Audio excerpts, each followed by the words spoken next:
오늘은 그 데살로니가전서 시리즈 10번째 시간입니다. 어떤 믿음으로 사시나요? 라는 제목으로 우리 함께 은혜를 나눕니다. 여러분, 한국교회에서 잘하는 이야기 중 하나가 여러분 믿습니까? 입니다. 그죠? 이런 질문을 하면 성도들은 아멘 이렇게 대답하죠. 믿습니까? 아멘. 이런 대답이 자동 반사적으로 나오게 되는데, 과연 여러분 무엇을 믿고 아멘으로 응답하는 것일까요? 오늘 설교를 통해 무엇을 믿고 아멘으로 응답하는지 우리가 한번 진지하게 생각을 해봤으면 좋겠습니다. 믿습니까? 아멘. 이것을 여러분 기독교의 하나의 문화라고 한번 생각을 해볼게요. 이 문화가 나쁜 것이라고 이야기하는 것이 절대로 아닙니다. 그렇다고 이 문화가 무조건 좋다라고 말할 수도 없습니다. 그렇다면 저 김복원 목사의 생각은 뭐냐? 여러분, 저는 중립이에요. 여러분, 제가 설교하면서 가끔 힘들 때가 있어요. 그때가 언제냐면 여러분과 소통이 안 될 때 제일 많이 힘듭니다. 그런데 반면에 언제 설교가 또 잘 되냐면 여러분이 순간순간 아멘 이렇게 응답할 때입니다. 그러니까 설교자와 이 성도 간의 소통이 잘 되는 거죠. 그런 것처럼 믿습니까? 아멘, 이 문화가 가지는 순기능이 분명히 있다는 것이죠. 그러나 여러분, 역기능도 있어요. 맹목적인 믿음, 자동 반사적인 믿음, 내 삶과 내 생각과 상관없이 믿음이 강요될 때, 그 믿음을 강요할 때, 이 문화가 그렇게 사용되면 우리 기독교의 핵심 가치를 너무 가볍게 만들어 버릴 수도 있습니다. 저는 이것이 바로 믿습니까? 아멘의 역기능이라고 생각을 합니다. 순기능, 역기능 다 있으니 저는 이 문화에 대해 중립이다 이렇게 말씀을 드린 거죠. 여러분은 무엇을 믿으십니까? 어떤 믿음으로 사십니까? 믿습니까? 아멘. 이 문화가 한국교회에 깊숙이 자리 잡은 데에는 분명한 역사적 배경이 있습니다. 저의 세대 기준으로 할머니, 할아버지 세대에서 이 문화가 시작됐다라고 볼 수가 있어요. 이 어른들이 여러분 어떻게 사셨습니까? 그 시절을 제가 살아보지는 않았지만 기록된 역사가 있으니 우리 한번 상상해 볼 수는 있죠. 일제강점기 그리고 한국 전쟁기, 그런 시대죠. 이게 얼마나 배고프고 가난한 시절입니까? 아파도 병원에 갈 수 없고 자녀들 교육 제대로 할 수 없었죠. 그런 시대에 한국교회에 기독교 복음이 들어오고 전파됐습니다. 여러분, 이 상황에서 복음이 어떻게 작용했을까요? 그 시절 기독교 문화의 패러다임은 복과 저주였습니다. 따라서 한번 보실까요? 복과 저주. 네. 가난하고 배고픈 이유뿐만 아니라 그 시대 기독교는 샤머니즘적인 이 전통 종교의 영향을 받지 않을 수도 없었습니다. 그렇기 때문에 이 복과 저주의 패러다임은 역사적인 상황상, 정황상 불가피했던 것이었죠. 가난과 어려움을 끝장내고 풍요로운 삶의 환경으로의 전환, 이것이 그 당시 종교의 기능이었을 것이고 또 이것이 바로 기독교의 기능이었을 것입니다. 여러분, 믿습니까? 무엇을 믿나요? 복받을 것을. 믿지 않으면 어떻게 되나요? 저주받습니다. 이런 게 문화적 패러다임이었다는 것이죠. 이런 신앙이 가능했을 성경적 근거가 있어요. 그 근거는 신명기 28장입니다. 이 장은 복과 저주의 장이에요. 네가 들어가도 복을 받고 나가도 복을 받는다. 꾸어줄지언정 꾸러가지 아니하게 하신다. 머리가 되고 꼬리가 되지 않게 하신다. 이 말씀 많이 들어보셨죠? 그러니까 이런 유명한 구절들이 있는 책이 신명기 28장입니다. 그러니까 28장, 신명기 28장을 한마디로 요약하면 하나님의 말씀을 삼가 듣고 그 명하신 바를 잘 행하면 복을 받고 그렇지 못하면 저주를 받는다는 거예요. 만사형통, 하나님을 믿으면 만사형통, 물질적 풍요, 건강과 장수, 자식의 성공입니다. 안 믿으면 저주입니다. 구약 시대에는 여러분 이것이 바로 복이었고 이것이 곧 복음이었어요. 그렇기에 복음은 이 세상에서 눈에 보이는 물질적인 복, 세속적인 복과 동일시되었습니다. 이런 복과 우리 초기 한국교회, 기독교, 초기 한국기독교 시절의 상황과 이 신명기 28장과 여러분 얼마나 잘 맞아떨어집니까? 말씀만 봐도 은혜가 되고 절로 기도가 나오게 되고 그런 거 아니겠습니까? 그래서 그 시절에는 믿습니까? 아멘. 문화가 아주 폭발적으로 흥행할 수밖에 없었고 한국 기독교 신앙의 이 문화가 뿌리 깊게 자리 잡을 수 있었던 것입니다. 그리고 다음 세대인 우리에게까지 이렇게 자연스럽게 이렇게 이어진 것입니다. 복과 저주, 믿으면 이런 복을 받고 믿지 않으면 이런 저주를 받는다. 우리나라 이 산업화 시대에 한국 기독교를 폭발적으로 성장시킨 이 문화를 여러분 전면적으로 부정할 수는 없지만 우리가 데살로니가전서 지금 10번째 지금 시리즈를 하고 있는데 그런 신앙의 성숙함을 지금 한 단계 한 단계 한 걸음 한 걸음 만들어 가고 있는데 그런 우리는 여러분 좀 다른 생각을 할 수 있어야 합니다. 복과 저주, 이 패러다임에 사실 문제가 있습니다. 무엇이 문제일까요? 여러분 복이 무엇과 연결되어 있습니까? 물질, 세속 이런 것들이죠. 하나님께서 주시는 복이 너무 이 세상적 풍요로 연결되는 것이 문제인 겁니다. 물론 전능하신 하나님께서 당신의 주권으로 얼마든지 물질의 복을 허락하실 수 있죠. 그래서 우리는 얼마든지 그 복을 기원할 수 있지만 그것이 기독교 복음의 핵심인 양 여겨서는 안 된다는 것입니다. 복과 저주 성경에 써 있는데 뭐가 문제냐? 이런 문제제기 있을 수 있습니다. 그러나 구약 성경만 보는 것은 여러분 유대인들이 하는 거예요. 우리는 여러분 유대인이 아니라 우리는 기독교인입니다. 기독교인들은 신약 성경도 함께 봅니다. 예수님 중심으로 신앙생활을 하는 사람들이 우리들이에요. 복과 저주 성경에 써 있는데 뭐가 문제냐? 유대인들이라면 이 문제 제기가 정당할 수 있지만 우리 기독교인들은 이 문제 제기가 완전히 정당할 수는 없어요. 우리는 예수님을 본받는 사람들입니다. 맞죠? 그러면 여러분 예수님을 한번 생각해 보십시오. 예수님의 삶을 여러분 이 구약 시대 복과 저주 패러다임에 한번 넣어 볼까요? 어떻게 될까요? 우리 예수님은 복 받은 분이십니까? 아니면 저주 받은 분이십니까? 불경한 표현이라 입에 담기 싫지만 이 복 받은 분이라 볼 수가 없어요.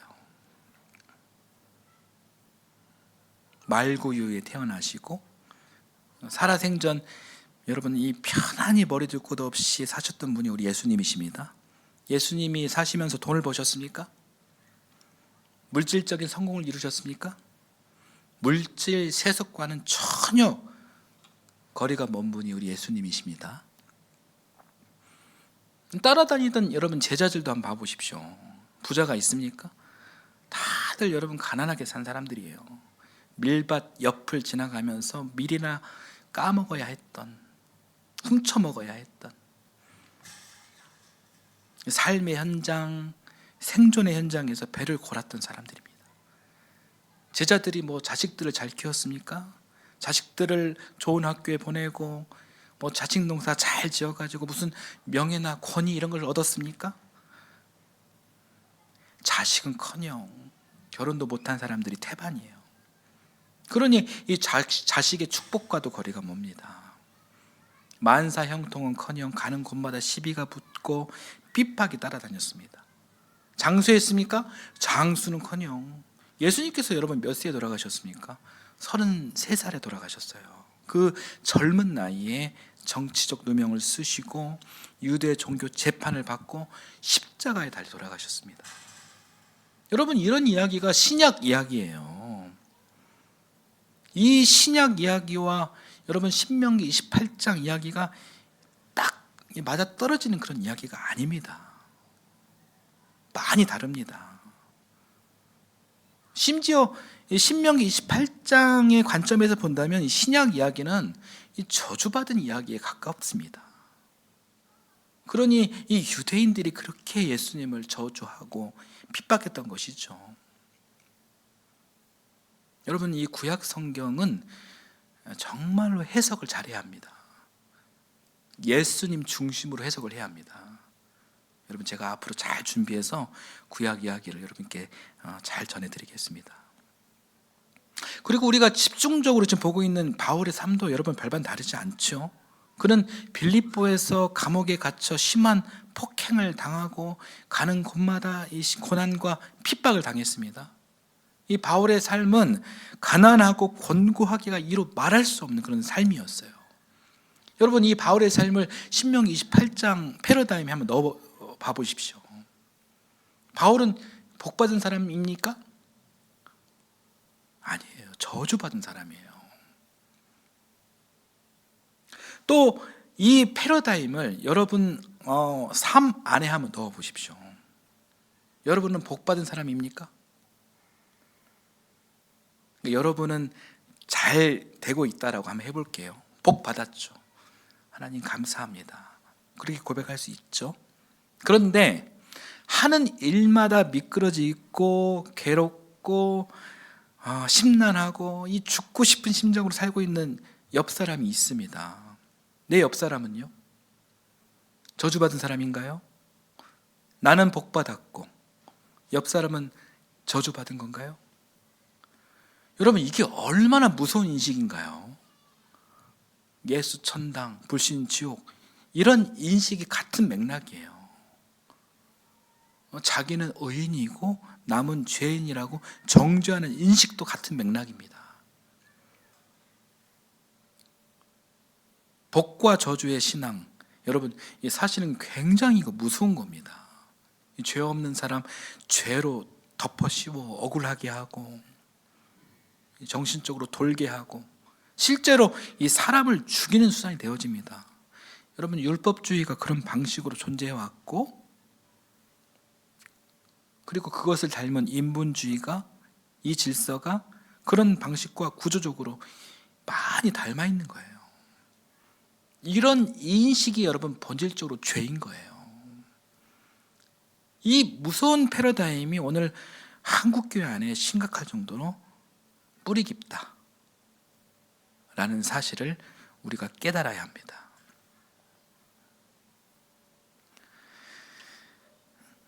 여러분, 우리가 잘 보면요, 우리 신앙 안에 이 구약과 신약이 충돌하고 있습니다. 유대인과 기독교인이 충돌하는 것처럼 말입니다. 구약과 신약, 이걸 우리는 둘 다 경전으로 보고 있죠. 그런 우리 신앙인들은 이렇게 구약과 신약이 충돌할 때 당황할 수 있습니다. 제가 아까 전에 신명기 28장 이야기하면서 여러분 좀 당황하셨을 분도 계실 겁니다. 그러나 당황할 필요가 없고 당황 안 할 수 있는 쉬운 방법이 있습니다. 그 방법은 우리 신앙의 절대적인 기준인 예수님을 보면 되는 거예요. 십자가를 보면 되는 겁니다. 우리 예수님도 여러분 복에 대한 이야기를 하신 적이 있어요. 산상수훈 8복입니다. 한번 읽어볼까요? 마태복음 5장 3절에서 12절까지인데 일단 10절까지만 읽어보겠습니다. 한번 읽겠습니다. 마음이 가난한 사람은 복이 있다. 하늘나라가 그들의 것이다. 슬퍼하는 사람은 복이 있다. 하나님이 그들을 위로할 것이다. 온유한 사람은 복이 있다. 그들이 땅을 차지할 것이다. 의에 줄이고 목마른 사람은 복이 있다. 그들이 배부를 것이다. 자비한 사람은 복이 있다. 하나님이 그들을 자비롭게 대하실 것이다. 마음이 깨끗한 사람은 복이 있다. 그들이 하나님을 볼 것이다. 평화를 이루는 사람은 복이 있다. 하나님이 그들을 자기의 자녀라고 부르실 것이다. 의를 위하여 박해를 받은 사람은 복이 있다. 하늘나라가 그들의 것이다. 여러분, 우리가 그동안 수도 없이 들었던 예수님의 산상수훈 팔복 이야기입니다. 그동안 굉장히 많이 들어왔던 말씀이지만 여러분, 오늘 특별히 이 말씀이 새롭게 다가오지 않으시나요? 이미지 한번 보겠습니다. 여러분, 예수님의 산상수훈 이 팔복을 잘 묵상해 보면은 이 팔복은 예수님께서 복 받는 방법을 이야기하는 것이 아님을 알 수가 있습니다. 또 이 팔복 이야기가 저주 안 받는 방법을 이야기하는 것도 아님을 알 수가 있어요. 그런 이야기가 아니에요. 여러분, 그러면 이 팔복은 무엇을 이야기하는 것일까요? 이 팔복은요, 믿음에 대한 이야기를 하고 있는 것입니다. 더 정확하게 말하자면 믿음으로 사는 삶에 대한 말씀이에요. 여러분은 믿음이 있으십니까? 믿음이 무엇입니까? 여러분, 믿음의 실체가 무엇일까요? 이 실체에 대해서 예수님께서 비교적 자세하게 말씀해 주시는 거예요. 믿음이란 마음이 가난한 것이다. 슬퍼할 때 슬퍼할 줄 아는 것이다. 온유한 것이다. 의에 줄이고 목마른 것이다. 자비한 것이다. 마음이 깨끗한 것이다. 평화를 이루는 것이다. 그리고 가장 중요한 것, 의를 위하여 박해를 받는 것이다. 자, 그리고 우리 11절, 12절을 한번 다시 또 읽겠습니다. 너희가 나 때문에 모욕을 당하고 박해를 받고 터무니없는 말로 온갖 비난을 받으면 복이 있다. 너희는 기뻐하고 즐거워하여라. 하늘에서 받을 너희의 상이 크기 때문이다. 너희보다 먼저 온 예언자들도 이와 같이 박해를 받았다. 여러분, 믿음이란 여러분 바로 고난을 견디는 것입니다.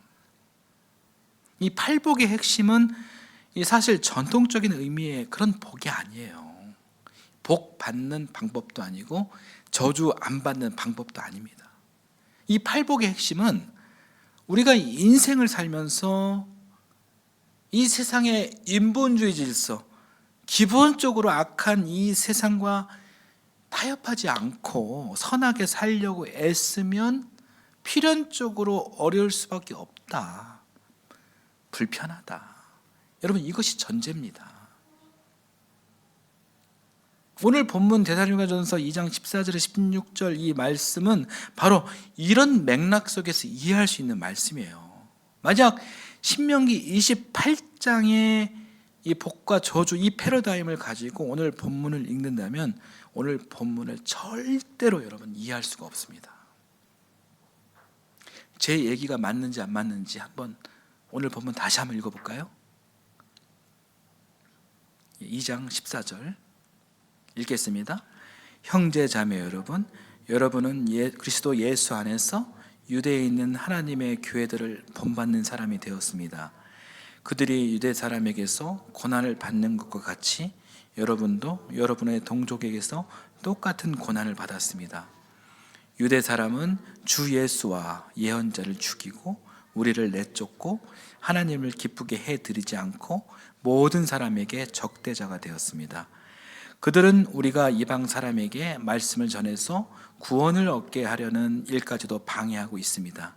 그리하여 그들은 자기들의 죄의 분량을 채웁니다. 마침내 하나님의 진노가 그들에게 이르렀습니다.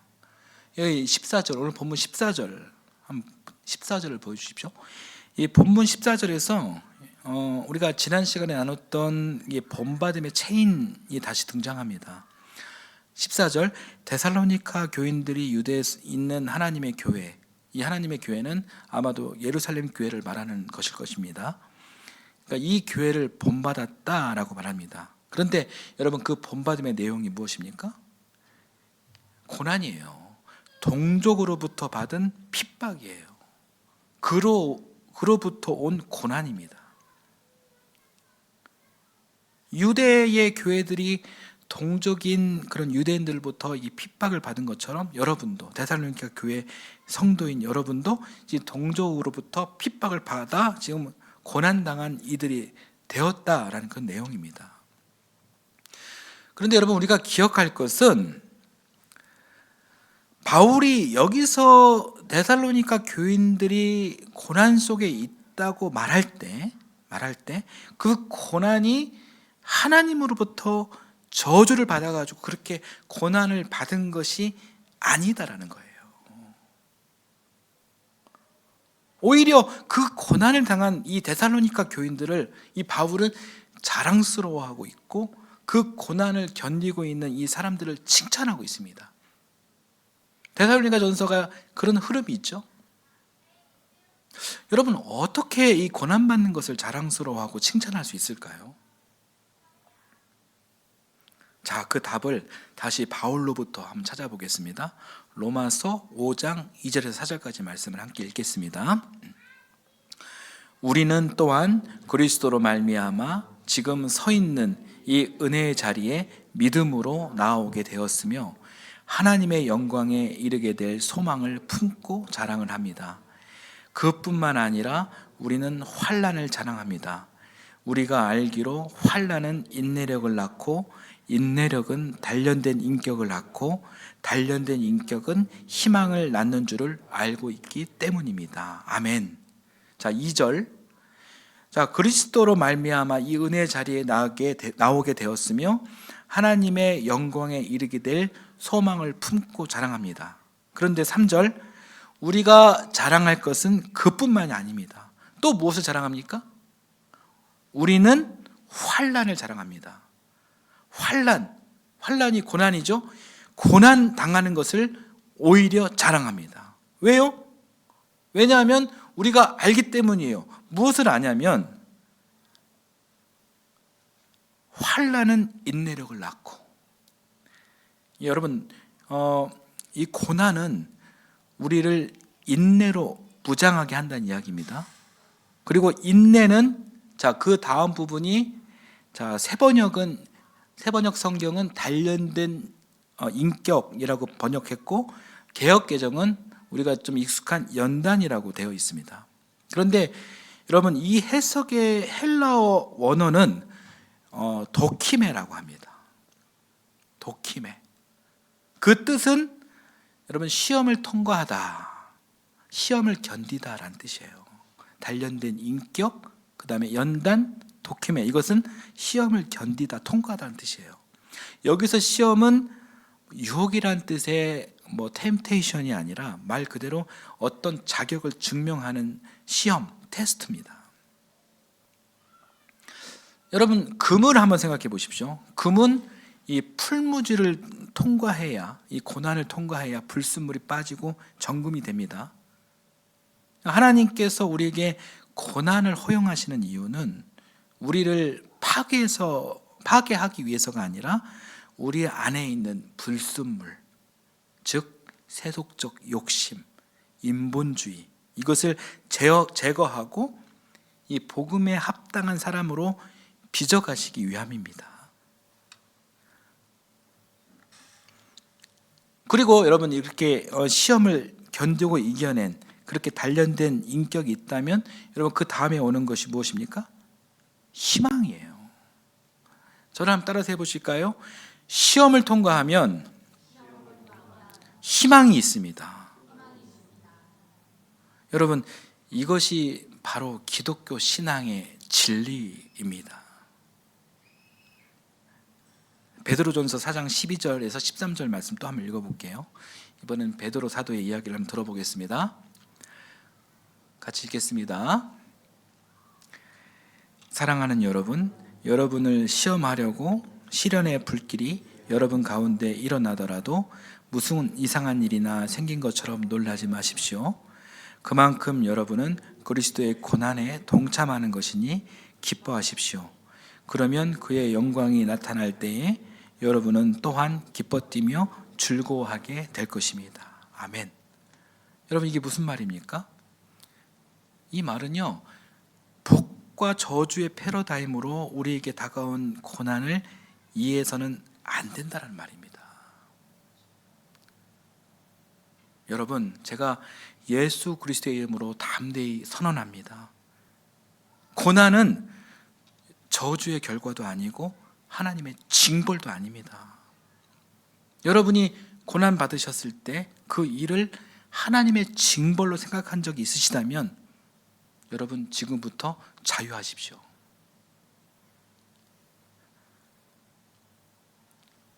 고난은 언제나 죄에 대한 직접적인 벌로 설명될 수 없습니다.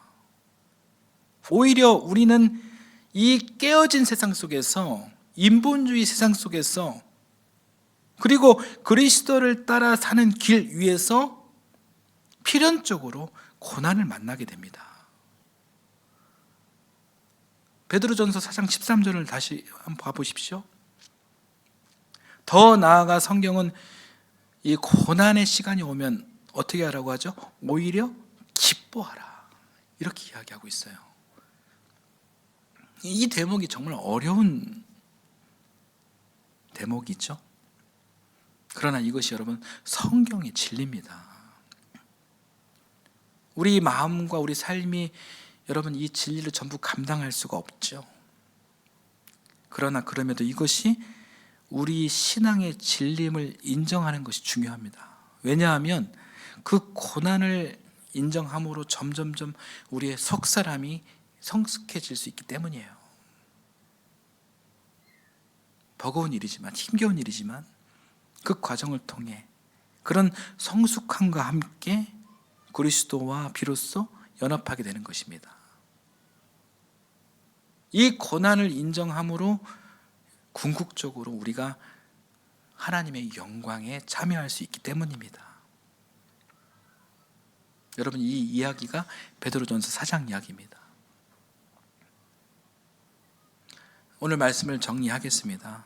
오늘 말씀은 여러분 솔직히 말을 해서 수용하기가 쉽지 않은 그런 말씀입니다. 신앙인이 수용할 수 있는 단계가 여러분 1부터 10까지 있다면 오늘 이야기는 7, 8쯤 되는 굉장히 높은 단계예요. 그러니 오늘 말씀을 수용하기 벅찬 분들은 여러분 이거 억지로 다 이해하지 않으셔도 괜찮습니다. 신앙을 배우고 이해하는 일은 급하지 않게 차근차근 가는 겁니다. 제가 여러분 길게 시간을 두고 천천히 안내해 드리겠습니다. 이미지 보여주십시오. 여러분, 지금까지 교회는 우리의 믿음을 이 복과 저주라는 틀거리 안에서 논해왔습니다. 신명기 28장에 근거해서 이 성공한 사람들이야말로 믿음 좋은 이들이고 그들의 성공은 다름 아닌 그들의 믿음을 보신 하나님의 선물이다 라는 식의 이해였죠. 그래서 교회에서 성공한 사람들은 간증의 주인공이 되어온 반면에 실패한 사람들, 어려움을 겪은 사람들, 고난 가운데 있는 이들은 마치 하나님의 저주를 받은 것처럼 그렇게 고개를 들지 못했던 것이 사실입니다. 그러나 저는 이렇게 생각합니다. 우리가 믿음을 이야기할 때 그 틀거리가 복과 저주가 아니라 고난이라는 우리 삶의 현실 앞이라고 생각합니다. 왜냐하면 바울이 로마서 5장에서 말했듯이 고난이야말로 우리의 믿음을 테스트하시고 풀무질하시는 하나님의 시험이요, 고난이야말로 우리가 하나님의 영광에 참여할 수 있는 유일한 관문이기 때문입니다.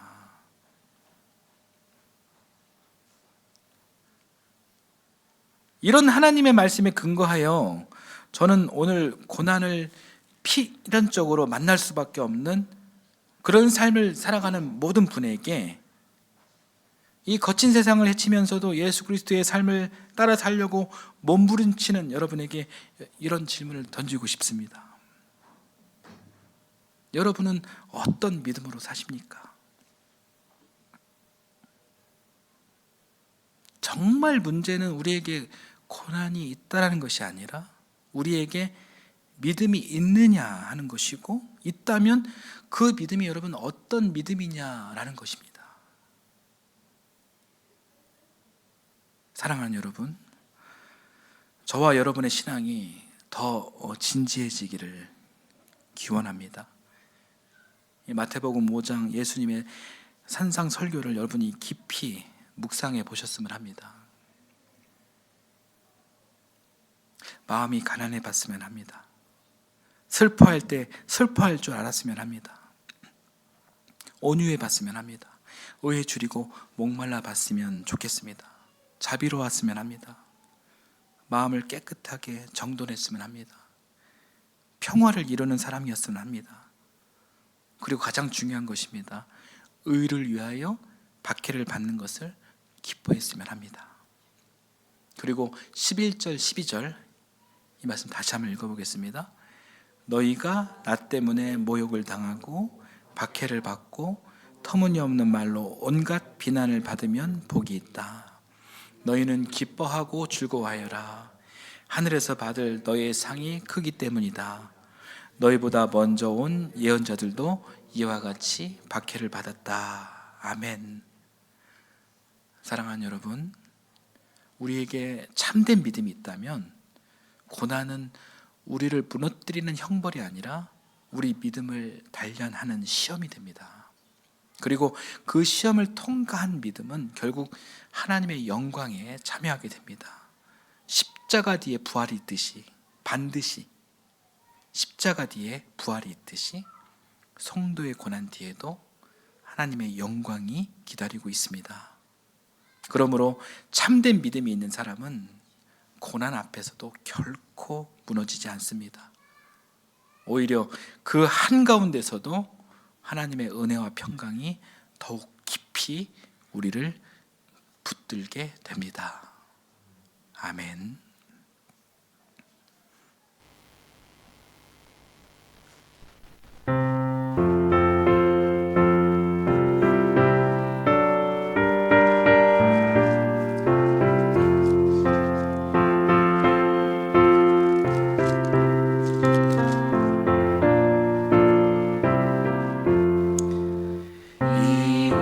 소망 무엇나 우리 주 예수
저주라는 낡은 안경을 벗고 예수 그리스도라는 거룩한 소망을 바라보게 하시니 감사드립니다. 그동안 눈에 보이는 성공과 풍요만을 복이라 여기고 고난 앞에서는 쉽게 흔들리고 절망했던 우리의 연약함을 용서하여 주옵소서. 이제 우리가 모래 위가 아니라 반석 위에 서게 하옵소서. 세상이 주는 평안이 끊어지고 뜻하지 않은 시험과 환난이 찾아올지라도 그것이 우리를 버리시는 표지가 아니라 하나님의 영광으로 이끄시는 믿음의 과정, 연단임을 우리가 잊지 않게 하옵소서. 우리 늘 푸른 하유교의 모든 성도가 고난 중에도 서로를 격려하고 응원하고 환대하며 소망의 닻을 주님께 내리고 끝까지 예수 그리스도를 붙드는 참된 믿음의 사람들이 되게 하여 주시옵소서. 이 시간 주님의 은혜를 기억하며 귀한 예물을 바칩니다. 11조를 믿음으로 바치는 손길을 축복하여 주옵소서. 때에 따라 감사하여 드리는 그 손길을 축복하여 주옵소서. 빈손으로 오지 않고 귀한 예물을 바치는 이 손길을 거룩히 여겨주시고 축복하여 주옵소서. 우리 삶의 영원한 반석 되시는 예수 그리스도의 이름으로 기도드립니다. 아멘.